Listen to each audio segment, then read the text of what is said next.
Yo mga Gapi, it's all about Gapi here. So nandito ako ngayon sa farm sa Burgos. And gusto ko lang ipakita sa inyo yung kanyang isda, yung kalagayan na isda namin dito. And matagal siyang nawala. So nagkasikaso yung aming tito na lolo niya. And siyempre, hindi alam yung sa pag-isda. Nagkaroon ng problema yung iba. Pero successfully pa rin naman yung iba. Tulad ng AFR. So ito, papakita ko sa inyo yung mga gapi niya.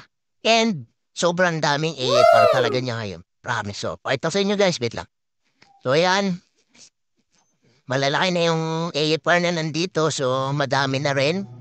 Siya mga paanak ng AFR. Kung nakikita nyo yung mga breeder na babae na AFR, ang lalaki nila. Ayan, oh. Tapos may mga AFR na rin na mga nagsilaki. Ito, hindi ko na alam kung anong strain to. Naghalo-halo na daw yata. Kaya yung mga ibang isda niya, kung mapunta tayo dito, bibigyan niya na lang ng bagsak presyo. Yung mga pure strain niya, siyempre, iba yung presyo nun, pero affordable pa rin naman daw. Ayan siya, nagigib. So, nag-reset siya ng mga isda niya. Yan, tulad yan. Yung tubig po na yan is galing poso. So, direkta niya na nilalagay. Tapos lalagay niya ng mga isda niya. Reset siya ng reset. Oh, nakikita niyo may mga semi-breeder na rin ng AFR dito ngayon. Yan, binibigyan niya na lang yan ng mabilisan kasi for resetting din. Parehas kami. Tinamaan ng topak, magre-reset. So, nakikita yung pulang-pula yan, mga idolo, mga kagapi. Pulang-pula yung mga AFR namin na to. Oo, mapunta tayo dito. Marami nagtatanong lagi sa akin kasi sa page natin, tsaka sa TikTok channel natin, gusto nila na AFR. So, dito, napakarami po niya AFR. Ewan ko kung bakit ang bilis dumami ng AFR niya sa akin. Ang bagal, tapos nauubos pa. Ano kung bakit? Pero sa kanya, sobrang stable ng AFR niya. Ang dami. Isang lalagyanan, dalawang lalagyanan, tatlong lalagyanan, apat, lima, limang, ang dami ang promise. Kung nakikita niyo pulang-pula yan. Apat, ito ibang isda, HBB, RDSS, Endler, ito mga Endler to. Tapos, yan, mga Endler pa yan. Mga Fry, ito HBB. Yan, nakikita yung HBB, ito mga Endler din to. Yan, tas ito yung mga Endler po namin, oh, yung product.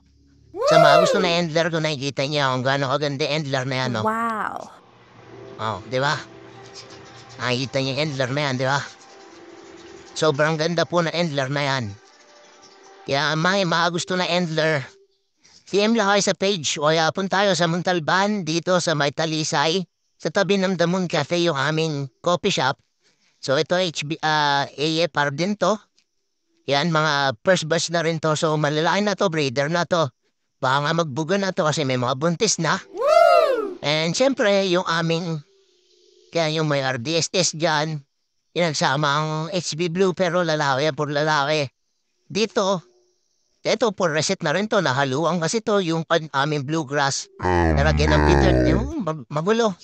Kasi ito, may AFR din dito. Ito, breeder na to. For out na tong breeder na to. Grooming na rin yan, no? Sobrang ganda na po niya. Nasa green water siya. Kung nakikita nyo, di ba? Ang hirap mag-focus kasi green eh. Yan, no? Di ba? AFR yan. Ito yung bluegrass namin, no? Kitang-kita nyo naman kung gaano kaganda yung bluegrass, mga orgapi.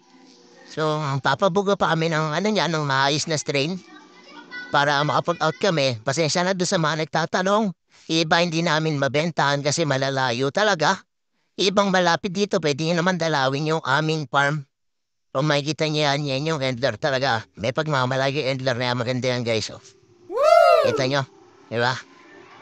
Eh, mga male, male and female. Talaga na lang yung female niyan eh, pero may mga female pa naman dito. Naantay na lang namin na pwede na ibuga, pwede na ilipat. Ito, DEM to ba, di ba? Umasiwan. Basta yan. May mga DEM, RDSS, Tuxedo Koi, Flat Koi, HBB, yan po mga tinitinda dito. Bebenta niya na ng isang bagsakan yan. Pwede naman so, sa pagsakan, dirigsan na ka na sa offer. Tapos ayan po. Oh, mga vlog. So, yun, ano pa ka yan? Mga feeder yan, feeder top. Ano, Tuxedo Koi.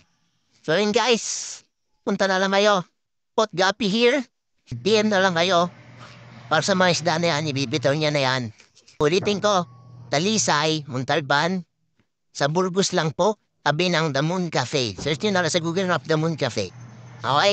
So, PM nyo na lang kami sa page ng It's All About Gapi para ma-assist namin kayo. Okay?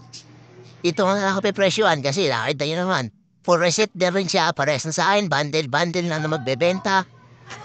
PM na lang, pagpupunta. Tapos kung anong mabingwit nyo, bingwitin nyo na, tsaka yung presyohan. Nagre-receipt siya pero yung mga pure strain niya tulad ng Endler, AFR, tsaka yung Bluegrass, syempre, di niya bibitaw yon. Bibitaw niya na iba dyan. Yan lang guys. All about Gappy here. Bye.